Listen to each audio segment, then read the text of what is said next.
नमस्कार बच्चों, आज हम बात करने वाले क्लास 10th के एक ऐसे टॉपिक के बारे में जो एग्जाम में काफ़ी रोल अदा करती है। इससे जो है 10 प्रश्न आपको देखने को मिल सकते हैं एग्जाम में। हम अभी देखेंगे कि इस चैप्टर से जो है किस तरह के ऑब्जेक्टिव प्रश्न बन सकते हैं, जो हमारे एग्जाम में आते हैं। आप वीडियो में अंत तक बने रहिएगा और हमारे चैनल पर अभी नए हैं, अभी तक इस चैनल को सब्सक्राइब नहीं किए तो इस चैनल को सब्सक्राइब कर लीजिए ताकि इस तरह के वीडियो आपको मिल सके। यहाँ पे हम देखेंगे कि हमारा पहला प्रश्न है, समीकरण 6x - 2y प्लस 9 बराबर 0 और 3x माइनस वाई प्लस 12 बराबर 0 का आलेख दो सरल लिखा है। जो यहाँ पे हमको बताना है, आपको सबसे पहले याद करना पड़ेगा एक सूत्र। यह जो है अभी तक का सबसे वीवीआई प्रश्न है। पहला प्रश्न जो है आपको एग्जाम में देखने को मिल सकते हैं। इसको आप ध्यान से देखिएगा, इससे जो आपका 1 नंबर जो है आसानी से सॉल्व हो जाएंगे। इस तरह के प्रश्न जो है आपको ऑब्जेक्टिव में देखने को मिलेगा। सबसे पहले यहाँ पे आपको ध्यान देना होगा, जो पहला समीकरण उसमें जो है एक्स के घात को ए बोलते हैं। पहला समीकरण इसमें 1 लगाएंगे, वाई के घात को बी वन और जो कांस्टेंट रहता है उसको सी वन बोलते हैं। उसी तरह से इसमें हो जाएगा ए टू, बी टू और सी टू। अब यहाँ पे जो संपाती समांतर और एक बिंदु पे प्रतिच्छेद, इसके लिए रूल क्या होता है? यदि पहला समीकरण का ए1 बटे ए टू, बी1 बटे बी2 और सी1 बटे में सी2 अगर तीनों बराबर है तो यह जो हो जाएगा संपाती हो जाएगा। संपाती होने के लिए क्या है, ए1 बटे में ए टू बराबर बी1 बटे में बी2 बराबर सी1 बटे में सी2। अगर तीनों मान बराबर आ गया तो हमारा जो समीकरण है उसका जो है आलेख हो जाएगा, संपाती हो जाएगा और इसका जो है अनंत हल हो जाएगा, यानी एक से अधिक हल, इसमें एक से अधिक हल हो जाएंगे। समांतर के लिए क्या है, E1 और A2 यानी कि E1 बटे A2 बराबर B1 बटे B2, यानी कि E1 बटे A2 का मान जो है B1 बटे B2 के बराबर होगा, लेकिन C1 बटे में C2 के मान के बराबर नहीं होगा, यानी कि लास्ट वाला जो होगा वह बराबर नहीं होगा, तो वह हो जाएगा समांतर, यानी इसका कोई हल नहीं निकलेगा। इसका जो आलेख आ जाएगा इस तरह से समांतर हो जाएगा, किसी बिंदु पे नहीं मिलेगा। तो एक बिंदु पे प्रतिच्छेद, यानी एक बिंदु पे प्रतिच्छेद करेगा तो उसका जो है हल एक हो जाएगा। आप यहाँ पे देख सकते हैं, एक बिंदु पे प्रतिच्छेद, यानी इस बिंदु पे प्रतिच्छेद किया तो यहाँ पे एक्स और वाई का मान एक ही होगा, तो इसका जो हल हो जाएगा एक हो जाएगा। तो प्रतिच्छेद में जो होता है हल, यानी कि समीकरण का जो आंसर आ जाएगा एक्स वाई का एक आएगा, इसमें एक से अधिक और इसमें कोई नहीं। तो हम इसको देखेंगे कि इसमें ए1 बटे में ए2 बराबर बी1 बटे में बी2 बराबर सी1 बटे सी2, तो अगर आ गया तो संपाती हो जाएगा, अगर लास्ट वाला बराबर नहीं तो समांतर, और पहला ही बराबर नहीं रहेगा यानी कि प्रतिच्छेद हो जाएगा। यहाँ पे आप देखिए e1 का मान जो है 6 दिया हुआ है, 6, यहाँ पे A2 का मान 3 दिया हुआ है, उसके बाद हमको B1 का मान -2 है, उसके बाद B2 का मान -1 है, उसी तरह से C1 का मान 9 है, 9 और C2 का मान जो है 12 हो जाएगा। अब इसको हम 3 से लगाएंगे, 3 दूना 6, यहाँ पे माइनस से माइनस प्लस हो जाएगा, यहाँ पे 3 3 9, 3 चौके 12 यानी कि 3/10। यहाँ पे देख सकते हैं, यहाँ पे 2/1 यानी कि 2, 2/1 2, यहाँ पे 3/4 यानी कि पहला बराबर है दूसरा बराबर नहीं, तो इसका जो हमारा आंसर हो जाएगा लास्ट वाला बराबर नहीं है, तो हमने अभी बताया आपको समांतर हो जाएगा, यानी कि इसका एक भी हल नहीं निकलेगा। तो हमारा जो आंसर हो जाएगा ऑप्शन नंबर बी हो जाएगा, हमारा आंसर हो जाएगा समांतर।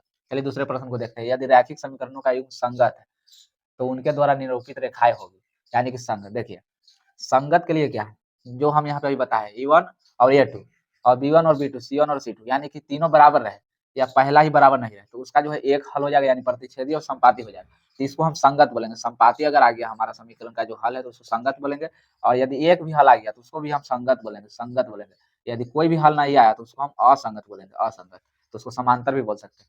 तो यहाँ पे हमको क्या बताना है, संगत। संगत के लिए यानी कि एक भी हल होगा तो संगत हो जाएगा और एक से अधिक भी होगा तो संगत हो जाएगा। तो यहाँ पे उसके लिए क्या समीकरण है, प्रतिच्छेद और संपाती दोनों होना चाहिए। यहाँ पे समांतर तो है नहीं करेगा, प्रतिच्छेद भी होगा और संपाती भी होगा। यदि ऑप्शन में दोनों में से कोई एक रहता है तो हम एक लगाएंगे, यदि दोनों रहता है तो हम पहले दोनों को लगाएंगे। इस तरह से 2 नंबर जो है ये भी वीवीआई प्रश्न है, आपको इस बार के एग्जाम में जो आपको देखने को मिलेगा, इसको जो है आपको ध्यान से बनाना है। उसके बाद देखिए यहाँ पे रैखिक समीकरण में चर के घात की संख्या होती है, हमने आपको बताया इससे पिछले वाले वीडियो में। रैखिक समीकरण में 1 होता है, द्विघात समीकरण में 2 होता है, त्रिघात में 3 होता है, चतुर्थ घात में 4 होता है। घात किसको बोलते हैं, जो हमारा समीकरण दिया हुआ रहता है उसमें जो चर मान रहता है उसके जो है सबसे ज्यादा वाले जो वैल्यू रहता है उसको घात बोलते हैं। रैखिक मतलब लिनियर हो गया, इसको बोलते हैं। इसमें जो है समीकरण यानी कि जो भी चर मान रहेगा उसका घात जो हमेशा एक रहता है, द्विघात में हमेशा 2, त्रिघात में 3 और चतुर्घात में 4। यहाँ पे देख सकते हैं हमको घात की संख्या बताना, तो इसका एक हो जाएगा ऑप्शन नंबर ए। चौथा नंबर प्रश्न है, रैखिक समीकरण युग्म 5x प्लस 2y बराबर 16 एवं 7x माइनस 4y बराबर 2 के हल है। हमको यहाँ पे x और y का मान निकालना। हम इसको दो तरह से बना सकते हैं। एक तो हम जो है x और y का मान रख के इसको हम आसानी से सॉल्व कर लेंगे, जितना भी ऑप्शन दिया हुआ है उसको हम रखेंगे तो 20 से 30 सेकंड में यहाँ पे बन जाएगा। दूसरा, यदि आपको 2 नंबर में पूछता है इस तरह का प्रश्न कि x y के मान बताइए, तो आपको जो है डिटेल में बनाना पड़ेगा। चलिए हम दोनों विधि से हम इसको हल करते हैं। पहला तो हम इसको ऑप्शन रख के चेक कर लेते हैं, उसके बाद हम डिटेल में इसको बनाएंगे। हमारा यहाँ पे पहला समीकरण जो है 5x प्लस 2y बराबर 16 है, समीकरण 1 हो गया। उसके बाद हमारा दूसरा समीकरण 7x माइनस 4y बराबर 2। ये हमारा दूसरा समीकरण हो गया। इसको हम पहले ऑप्शन से रखते हैं। यहाँ पे x का मान जो है 2 है पहला ऑप्शन में, y का मान 1 है, तो हम इसमें रखेंगे x का मान 2 और y का मान 1 रखेंगे। यहाँ पे x की जगह पे हमको रखना है 2, x की जगह पे हमको 2 रखना है, y की जगह पे 1 रखना है। अब यहाँ पे y की जगह पे हम 1 रखेंगे, उसके बाद इसको हम सॉल्व करेंगे। यहाँ पे देखो 5 गुना 10 जोड़ 2 बराबर 16। यहाँ पे देख सकते हैं हम x की जगह पे ये दोनों मान रखे, तो हमारा जो वैल्यू यहाँ पे 12 आ जाएगा, यानी कि बराबर नहीं आया तो हमारा नहीं हो जाएगा। अब हम दूसरे ऑप्शन को चेक करते हैं। यहाँ पे x की जगह पे 2 रखना है और जो है y की जगह पे हमको 3 रखना है, इसको हम चेक करेंगे। यहाँ पे x यानी 5 गुना 10, इसको रखेंगे 2 गुने 3 बराबर में 16, इस तरह से रखेंगे। 5 गुना 10 जोड़ 6 बराबर 16। यहाँ पे देख सकते हैं हमारा जो पहला समीकरण है उसमें जो है फिट बैठ गया। अब दूसरा समीकरण को हम देखेंगे, इसमें भी रखेंगे और यदि इसमें भी हमारा जो इस मान फिट बैठ जाता है तो हमारा आंसर हो जाएगा। यहाँ पे 7 x की जगह पे हमको 2 रखना है, -4 y की जगह पे हमको 3 रखना है, वहाँ पे 2 है। उसके बाद 7 दूना 14 -4 तिहाई 12 बराबर 2। यहाँ पे इसको हम सॉल्व करेंगे तो आ गया। देख सकते हैं यहाँ पे हमारा दोनों समीकरण जो है यहाँ पे आसानी से जो है मान इसमें रखा गया, तो हमारा आंसर जो हो जाएगा ऑप्शन नंबर बी हो जाएगा। आगे हमें रखने की कोई जरूरत नहीं है, हमारा जो आ गया तो इसमें टाइम बर्बाद करने की कोई जरूरत नहीं है। यहाँ पे ऑप्शन नंबर बी हो जाएगा। अब चलिए हम देखते हैं दूसरे विधि से, यदि 2 नंबर में जो इस तरह के प्रश्न आते हैं तो हम इसको किस तरह से आसानी से जो है बना पाएंगे। सबसे पहले आपको जो समीकरण दिया रहेगा उसको समीकरण 1 मान लेंगे और दूसरे को समीकरण 2 मान लेंगे। अब यहाँ पे हम देखेंगे, इसको हम 3-4 विधि से बना सकते हैं। पहला तो प्रतिस्थापन विधि से बना सकते हैं, दूसरा विलोपन विधि से बना सकते हैं, उसके बाद x और y का मान निकाल के बना सकते हैं। उसके बाद हम ग्राफीय विधि से भी इसको बना सकते हैं। 5 नंबर में जो इस तरह का प्रश्न ग्राफीय विधि से आता है, यदि आप उस ग्राफीय विधि को नहीं जानते तो हमने इससे पहले की वीडियो में जो उसको करा रखा है, यदि आप उस वीडियो को नहीं देखे हैं तो अभी उस वीडियो का जो है आइकन के ऊपर जो है लिंक डाल देंगे और उसको आप देख लीजिएगा। इससे जो आपके 5 नंबर आसानी से सॉल्व हो जाएंगे। चलिए हम इसको बनाते हैं। यहाँ पे हम बनाएंगे, यहाँ पे x और y के किसी भी मान को हम किसी एक मान को हम क्या करेंगे बराबर करेंगे और जो है दूसरे समीकरण में जोड़ेंगे या घटाएंगे, यानी उससे क्या होगा कि एक जो है हमारा मान निकल जाएगा। यहाँ पे देखिए, यहाँ पे जो ऊपर में 5x प्लस 2y, यहाँ पे 7x माइनस 4y, यहाँ पे देख सकते हैं माइनस और प्लस है। यदि हम इसको जोड़ेंगे तो माइनस प्लस का मान यदि बराबर रहेगा तो हमारा क्या हो जाएगा, 0 हो जाएगा। यहाँ पे हमको करना है कि यहाँ पे ऊपर में 2 है, नीचे में 4 है, हम ऊपर में यदि 2 से गुना कर दें और इसको जोड़ दें तो y हमारा क्या हो जाएगा, हट जाएगा, तो x का मान यहाँ से निकल जाएगा। तो उसके बाद हमको करना क्या है, समीकरण 1 में यहाँ पे 4 यहाँ पे 2 है, तो जिस समीकरण को हमको निकालना है उसमें हम क्या करेंगे, उसको पहले लिखेंगे। समीकरण 1 में 2 से गुना करेंगे और जोड़ेंगे हम किसको, समीकरण 2 को। इस तरह से आपको लिखना है समीकरण 2 को। अब इसको हम क्या करेंगे, समीकरण 1 में हम क्या करना है, 2 से हमको गुना कर देना है, यहाँ पे बराबर हो जाएगा, 2 से गुना करेंगे और हमको जोड़ देना है किसको, पहले हम इसको सॉल्व कर लेते हैं। 5 दूना 10, 10x प्लस 4y बराबर में 16 दूना 32 हो जाएगा यहाँ पे। उसके बाद समीकरण 2 को हमको क्या करना, जोड़ना है। इस तरह से जोड़ेंगे सबको तो जोड़ का चिन्ह हो जाएगा यहाँ पे। इस तरह से हम करने के बाद यहाँ पे देख सकते हैं, यहाँ पे माइनस प्लस माइनस ही रहेगा, 4y से 4y यहाँ पे क्या हो जाएगा, कट जाएगा। उसके बाद इसको हमको जोड़ना है 17x, यहाँ पे इसको जोड़ेंगे 32 और 2 34 हो जाएगा। यहाँ 17 से इसको काटेंगे, आपको डिटेल में इस तरह से नीचे करके लिखेंगे। यहाँ पे x का मान 2 आ जाएगा। अब जो यहाँ पे x का मान हमारा 2 निकल गया, देखिए यहाँ पे x का मान 2 निकल गया। अब हम किसी एक समीकरण में हम क्या करेंगे, x के मान को क्या करेंगे, रख देंगे, जिससे हमारा y का मान जो है निकल जाएगा। अब समीकरण 1 को फिर से हम उठाएंगे, समीकरण 1 से यहाँ पे लिखेंगे, समीकरण 1 से अब हम समीकरण 1 को यहाँ पे लिखेंगे 5x प्लस 2y बराबर में 16। अब इसमें हम x के मान को धरेंगे, 5 दूना 10 जोड़ 2y बराबर में 16। अब इसको हम उधर घटाएंगे तो यहाँ पे 10 जो इधर प्लस में है, यहाँ पे आपको याद करना पड़ेगा प्लस, यदि बराबर का साइड रहता है तो साइड जाएगा तो माइनस, माइनस रहेगा तो प्लस चल जाएगा, इस तरह से। और गुना का क्या होता है, प्लस गुने प्लस बराबर प्लस, माइनस गुने माइनस बराबर प्लस, प्लस गुने माइनस बराबर माइनस, माइनस गुने प्लस बराबर माइनस, इस तरह से। माइनस माइनस रहेगा तो प्लस, प्लस प्लस रहेगा तो प्लस, उसके बाद कोई भी रहेगा तो यहाँ पे माइनस हो जाएगा। चलिए अब इसको हम देखते हैं, 10 इधर जाएगा तो माइनस में जाएगा, 2y बराबर कितना हो जाएगा, 6 हो जाएगा। यहाँ पे 2 से इसको काटेंगे तो y का मान कितना आ गया, 3। यहाँ पे देख सकते हैं हमारा जो है निकल गया। इस तरह से हम जो है 2 तरीका से हम बना सकते हैं। यदि आपको ऑब्जेक्टिव सवाल बनाना है तो आप इसको जो है मान रख के बना लीजिएगा, इससे जो आपके समय की बचत होगी। और 2 नंबर में आएगा तो आप इस तरह से बना सकते हैं। हमारा अगला सवाल है 5 नंबर, यहाँ पे 3x माइनस 5y और 9x प्लस 15y। हमको यहाँ पे x और y के मान निकालना है। यहाँ पे हम इसको जो इस तरह से भी बना सकते हैं और उसके बाद हम इसको ऑप्शन में रख के क्या कर सकते हैं, चेक कर सकते हैं। यहाँ पे देख सकते हैं जो यहाँ पहला में जो है x का मान जो 1 है और y का मान 1 है। यहाँ पे हम धर रखेंगे x और y का मान, यहाँ पे रखेंगे तो 3 माइनस 5 0 नहीं आएगा, तो ये हमारा नहीं हो जाएगा। दूसरा रखेंगे 0 0, तो 0 0 रखेंगे तो हमारा मान 0 आ जाएगा। इसमें भी 0 0 रखेंगे तो 0 हो जाएगा, तो हमारा ऑप्शन बी हो जाएगा। अब इसको भी चेक करेंगे तो इसको चेक करेंगे तो 0 नहीं आएगा, 0 0 रखेंगे तभी 0, x का मान भी 0, y का मान भी 0, तो हमारा सभी जो समीकरण का मान 0 आ जाएगा, तो हमारा ऑप्शन नंबर बी हो जाएगा। हमारा जो 6 नंबर सवाल है, समीकरण 3x माइनस y बराबर 5 तथा 6x माइनस 2y बराबर k के द्वारा कोई हल ना हो तो हमको जो है k का मान इसमें बताना है।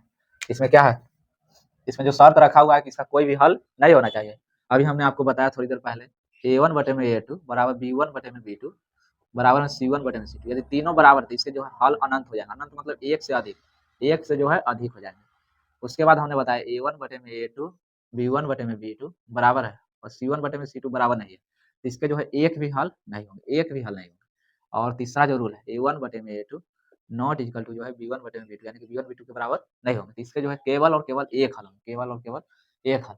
हमको जो है कोई हल नहीं बताना है, हमको जो है शर्त ई वाला लाना है। शर्त ई वाला लाने के लिए क्या करना होगा, हमको इसको देखना पड़ेगा। इसको देखने के लिए इसमें जो है A1 का मान 3 है, तो A1 की जगह पे हम 3 रखेंगे, यहाँ पे A2 की जगह पे 6 रखेंगे, उसके बाद बराबर में जो है यहाँ पे y की जगह पे कितना -1 और यहाँ पे y की जगह पे -2, इसको हम सॉल्व करेंगे। 3 दूना 6, यहाँ पे भी 1/2 1/2 बराबर आ गया। अब हमको क्या करना है, 1/2 इसको नहीं लाना है, नहीं लाना है तो ऊपर में हमको दिया हुआ है 5 और k की जगह पे हमको ऐसा मान रखना है कि जो है 1/2 नहीं आना चाहिए, तो यहाँ पे हम 10 रखेंगे। 5/10 10, इसको सॉल्व करेंगे तो हमारा क्या आ जाएगा, 1/2 आ जाएगा। इसके अलावा हम कोई भी मान रखेंगे तो हमारा जो 1/2 नहीं आएगा, तो हमारा जो वहाँ पे मान ऑप्शन में होना चाहिए वह 10 के बराबर नहीं होना चाहिए। तो यहाँ पे देख सकते हैं, यह जो दिया हुआ है यह तो हो जाएगा संपात, यानी कि एक से अधिक है, यहाँ पे 0 तो है नहीं करेगा। उसके बाद हमारा जो हो जाएगा ऑप्शन नंबर सी हो जाएगा, जो यहाँ पे 10 नहीं होना चाहिए, यानी के का मान जो आएगा वह 10 के बराबर नहीं होना चाहिए। अब हमारा जो अगला सवाल है 7 नंबर, समीकरण यू में 2x प्लस 3y बराबर 5 तथा 4x प्लस 6y बराबर 15 का है। मतलब कि हम इसको भी इसी फार्मूला पे चेक करेंगे और जो भी आएगा, यानी कि पहला शर्त आ गया तो एक से अधिक हल हो जाएगा, अनंत हो जाएगा। दूसरा आ गया तो एक भी हल नहीं होगा, तीसरा आएगा तो एक हो जाएगा। अब इसको हम सॉल्व करेंगे, यहाँ पे 2 है, यहाँ पे 4 है, इसको रखेंगे 2 बटे में 4, 3 यहाँ पे 6 है, 3 बटे में 6, तीसरा को रखेंगे 5 बटे में 15। अब इसको सॉल्व करेंगे, 2 दूना 4, 3 दूना 6, यहाँ पे बराबर बराबर आ गया, यहाँ 5 3 15, तीसरा बराबर नहीं आया था, हमारा जो शर्त हो जाएगा ये, यानी कि एक भी हल नहीं होगा, यानी कि हमारा जो ऑप्शन सी है इसमें दिया हुआ कोई हल नहीं हुआ था, हमारा आंसर कौन हो जाएगा, सी। ये जो सारे प्रश्न जितने भी हम अभी हम करवा रहे हैं, 5 प्रश्न पहले करवाया और 15 प्रश्न अभी और करवाएंगे, तो जो भी हमारा प्रश्न है वो सभी भी आई है, यानी कि यह जो एग्जाम में पूरे पूरे आने का चांस है। यह प्रश्न अगर नहीं आया तो समझिए कि एग्जाम जो है काफी टफ होने वाला है। यह जो है काफी रिसर्च के बाद जो है प्रश्न आपके सामने लाया गया है, आप इसको ध्यान से देखिए और सीखिए और बनाइए और प्रैक्टिस करिए। अब यहाँ पे देखिए हमारा जो अगला सवाल है 8 नंबर, यदि रैखिक समीकरण असंगत, असंगत के लिए क्या शर्त, यानी कि कोई हल नहीं हुआ, यानी कि जो शर्त नंबर 2 है इसके लिए सिर्फ असंगत का जो है रूल लगता है, बाकी दोनों के लिए संगत का लगता है। तो हमको यदि असंगत पूछेगा तो हमको जो है ई वाला शर्त पूरा करना चाहिए। यदि 3 नंबर फॉर्मूला हमको सेट खाता है तो उसको बोलेंगे प्रतिच्छेदी, और 2 नंबर खाता है तो उसको बोलेंगे समांतर। तो यहाँ पे देख सकते हैं असंगत के लिए हमको सिर्फ एक और एक ही है, तो इसके लिए समांतर हो जाएगा ऑप्शन नंबर ए। अब देखिए समीकरण समीकरण x माइनस 2y बराबर 3 तथा 3x प्लस ky बराबर 1 को अद्वितीय हल, यानी कि हमको जो फार्मूला नंबर 3, फार्मूला नंबर 3 हमको यहाँ पे क्या करना है, बताना है। बताना है तो हमारा k का मान क्या हो जाएगा, यहाँ पे देखिए, यहाँ पे x के घात को 1 बोलते हैं, x की जगह पर यहाँ पे 1 आ जाएगा, 1 है यहाँ पे, कुछ नहीं तो 1, यहाँ पे 3 है। अब इसको हमको बराबर करना है, बराबर नहीं करना है, हमको अद्वितीय हल बताना है, तो बराबर नहीं करना है, यहाँ पे -2 हो जाएगा और यहाँ पे k हो जाएगा -2 और यहाँ पे k। तो हमको जो ऐसा मान रखना है, ऐसा मान रखना है कि यहाँ पे 3 नहीं आना चाहिए, यानी कि 3 के छोड़ा के हमको कोई भी मान दूसरा ला देना है। तो यहाँ पे देखिए इसको हम सॉल्व करेंगे 6 को, तो यहाँ पे हमारा प्लस माइनस माइनस कर जाएगा, यहाँ पे 3, यानी कि -6 के अलावा यदि हम कोई भी मान था दे 0 के छोड़ा के, तो हमारा जो हो जाएगा 0 रखेंगे तो यहाँ पे इसका कोई हल नहीं निकलेगा, यही समीकरण में गलती हो जाएगा। जब हल नहीं निकलेगा तो उसको बनाएंगे कैसे। अब यहाँ पे देखिए,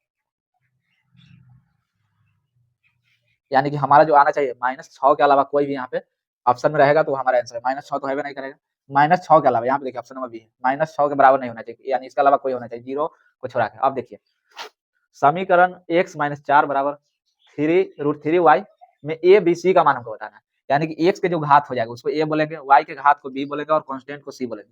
यहाँ पे देखिए x के घात कुछ नहीं है तो यहाँ पे 1 हो जाएगा, a की जगह पे 1, b की जगह पे यहाँ पे देखिए √3 नहीं होगा। यहाँ पे देखिए पहले हमको क्या करना है, सबको बराबर के इस साइड लाना, बराबर के इस साइड लाएंगे, यहाँ पे देखिए कुछ नहीं है, यानी कि प्लस में इसको लाएंगे इस साइड तो माइनस हो जाएगा, यानी कि x minus √3y minus sorry -4 बराबर 0। इस तरह से करने के बाद हमको x और y का मान हमको और बताना है, नहीं बताएंगे तो इस तरह से हमारा क्या हो जाएगा, गलती हो जाएगा। अब देखिए हम यहाँ पे बताएंगे, यहाँ पे देखिए x की जगह पे कितना हो जाएगा, यहाँ पे कुछ नहीं है तो 1 हो जाएगा, यहाँ पे y की जगह पे यहाँ पे देखिए -√3 हो जाएगा, c की जगह पे यहाँ पे देखिए -4 यानी कि ये -√3 और -4 जो है हमारा यहाँ पे आंसर हो जाएगा। देखिए यहाँ पे किस ऑप्शन में दिया हुआ है, यहाँ पे देख सकते हैं माइनस और माइनस, यहाँ पे ऑप्शन नंबर बी में दिया हुआ है, 1 की जगह पर हो जाएगा a का मान, b की जगह पर -√3 और c की जगह -4।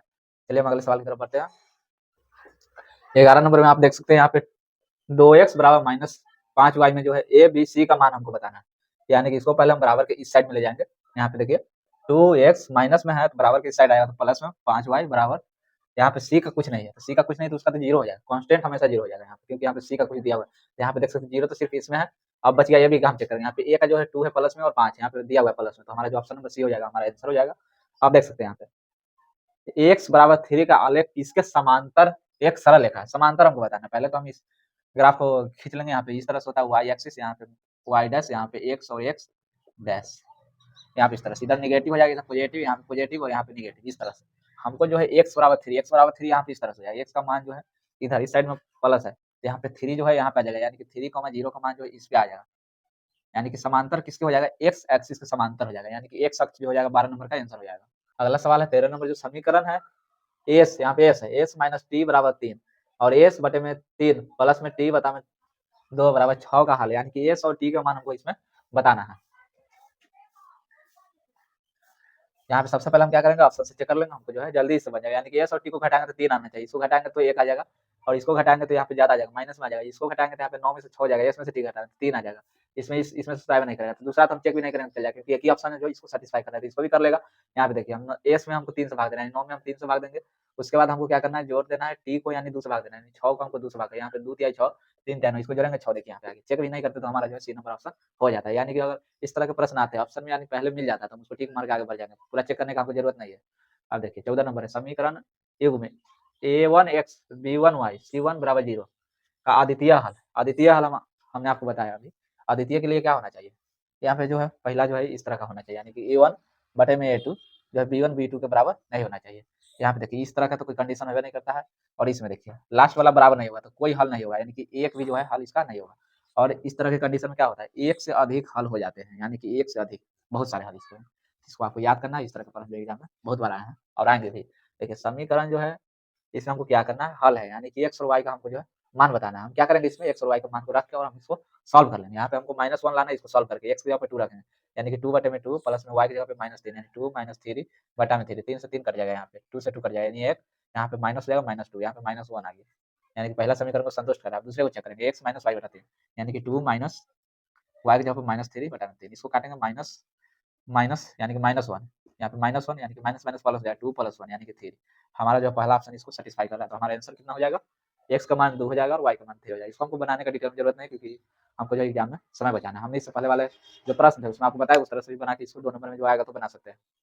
अगला सवाल नंबर 16 यहाँ पे देख सकते हैं, दो संख्याओं का अंतर जो है 4 दिया हुआ है, योगफल 6, यानी कि x माइनस वाई, एक संख्या x दूसरा y, अंतर जो है 4, योग जो दिया हुआ है 6 दिया हुआ है, अब इसको हम जोड़ेंगे, y से y हट जाएगा, यहाँ पे x 2x, यहाँ पे 2x बराबर 10 हो जाएगा, यानी कि x का मान जो हो जाएगा 5 हो जाएगा, यहाँ पे उसके बाद 5 इसमें रखेंगे, x की जगह पे 5, y की जगह पे यहाँ पे कितना हो जाएगा, y इधर माइनस में हो जाएगा बराबर में, यानी कि 5 - 4, यानी कि y का मान हो जाएगा 1, यानी कि 5 को आएगा। हमारा सवाल नंबर 17 है, यहाँ पे देख सकते हैं समीकरण दिया हुआ है, इसमें हमको अनगिनत हल बताना है, यानी कि एक से अधिक हल होना चाहिए, अनगिनत हल होने के लिए क्या है, तीनों जो होना चाहिए बराबर होना चाहिए, वो a1 बटा में a2 बराबर होना चाहिए b1 बटा में b2 और बराबर होना चाहिए c1 बटा में c2। यहाँ पे a1 का मान 1 है, a2 का मान 5 है, उसके बाद b1 2 है और b2 का मान यहाँ पे क्या है, उसके बाद जो है c1 का मान यहाँ पे देख सकते हैं 3 है, 3 और उसके बाद यहाँ पे 15, 3 × 5 = 15, यहाँ पे 1/5 आ गया, अब यहाँ पे हमको 5 लाना है, यानी 2 का मान ए की जगह पे 10 रखेंगे तो 2 × 5 = 10, यानी कि यहाँ भी 5 आ जाएगा, यानी कि जो मान होना चाहिए यहाँ पे ऑप्शन नंबर बी का जो है 10 होना चाहिए। इस तरह से जो इसके अनगिनत हल हो जाएंगे। अब 18 नंबर प्रश्न, अचर एम के किस मान के लिए समीकरण युग्म का जो अद्वितीय हल होना चाहिए, अद्वितीय हल होने के लिए क्या है, कंडीशन जो है a1 बटे में a2 बराबर नहीं होना चाहिए b1 बटे में b2।